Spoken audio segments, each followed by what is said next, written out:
Hi, I'm Juliana, and today in the kitchen we're baking up some deliciously different cranberry orange muffins.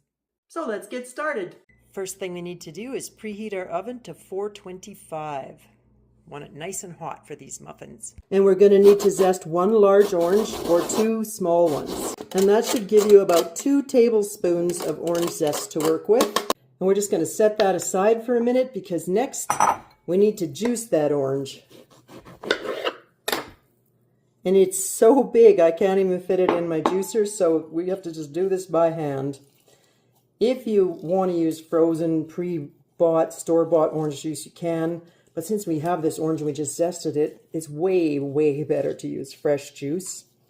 And the last bit of scullery duty we need to do, or prep work, is to chop a couple of cranberries. So I'm using 1.5 cups of frozen cranberries. You can use fresh or frozen.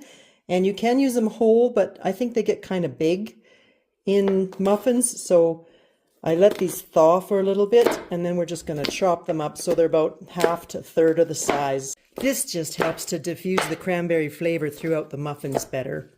And then you don't get a mouthful with a giant cranberry in it. Next, we need to get our muffin tins ready. And you can either spray your tray with non-stick spray or grease them, or use the paper liners like this. And I heard a rumor that these bakery ones make the muffins get even taller and more domed. So I didn't have any in the store last night, but I learned how to make them quickly online. So we're going to do a little test today.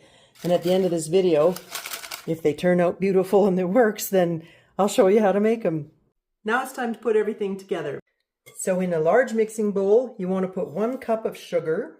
And then we're going to add that orange zest. And that was about 2 tablespoons of orange zest. And then you can either use a wooden spoon or your hand. The idea is that you want to press the zest into the sugar because it helps diffuse all the orange oil throughout the sugar, which makes it diffuse all throughout the muffins. If you want to do it using your hands, just make sure they're clean, of course, and then you can rub the sugar like this. This really helps diffuse it because you can see it's making the sugar turn all beautiful orange color.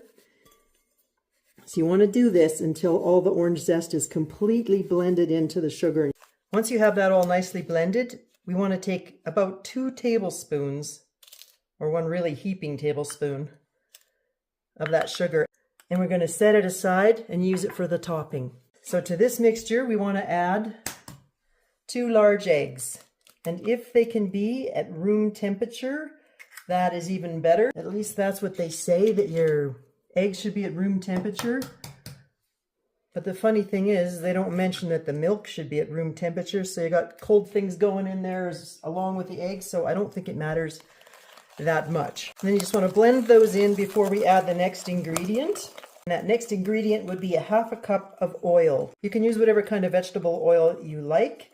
I am using olive oil because that is the go-to oil I cook with in this house. And you just want to make sure it's well blended in before we add the next ingredient. There, that's looking nice and consistent. So the next ingredient is 1/3 cup of that fresh squeezed orange juice. And we also want to add a teaspoon of vanilla. You might be wondering why I put sugar in here, because this is the wet ingredients, obviously. But when sugar touches anything wet, it liquefies. So that's why sugar is in this side of the mixture. And all the dry ingredients will be coming up next. So 1 more liquid we want to add though, and that would be 1/2 cup of milk. And for our dry ingredients, I'm going to put mine in a sifter just because I have one. But if you don't have a sifter, you can always just put it in a bowl and fluff it around with a fork just to get a little air in the flour. And we are using 2 1/3 cup of flour. And to that you want to add 1/2 teaspoon of salt and 1 tablespoon of baking powder. Let's just get all that dry ingredients into our wet ingredients. And you add it all at once.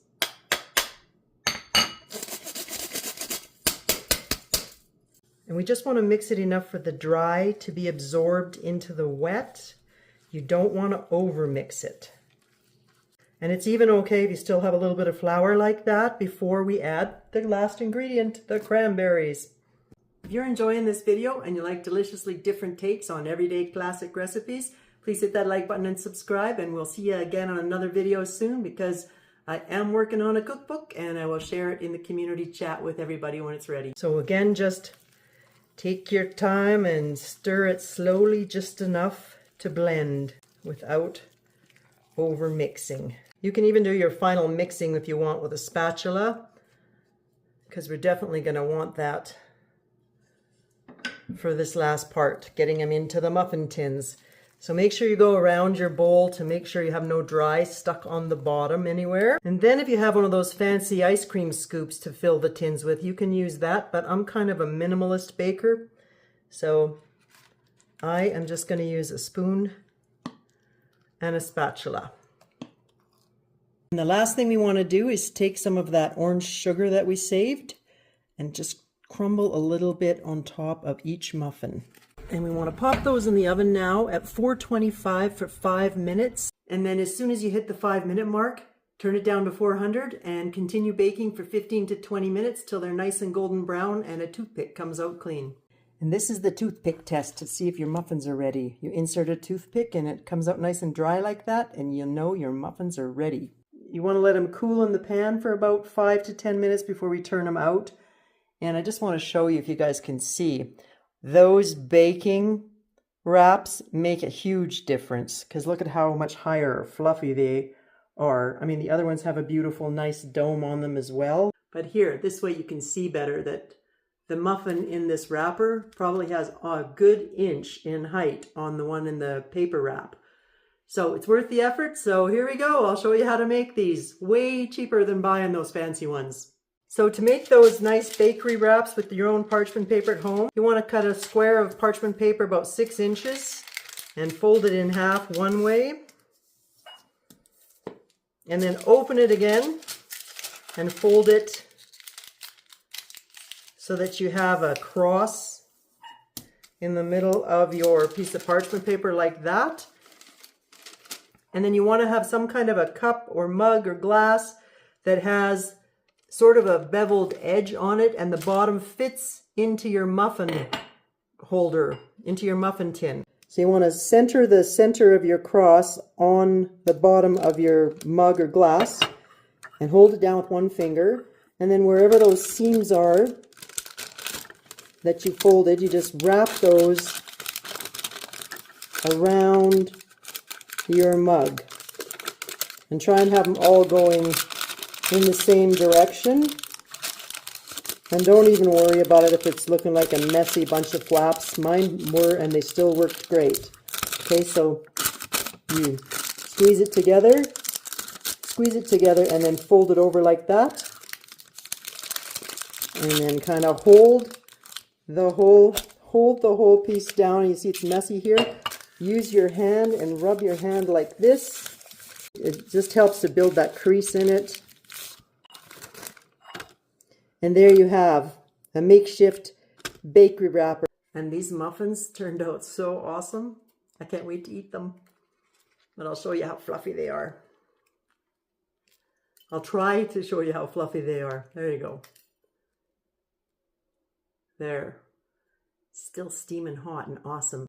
Thanks for hanging out with me in the kitchen today. Happy baking to you. We'll see you on the next video.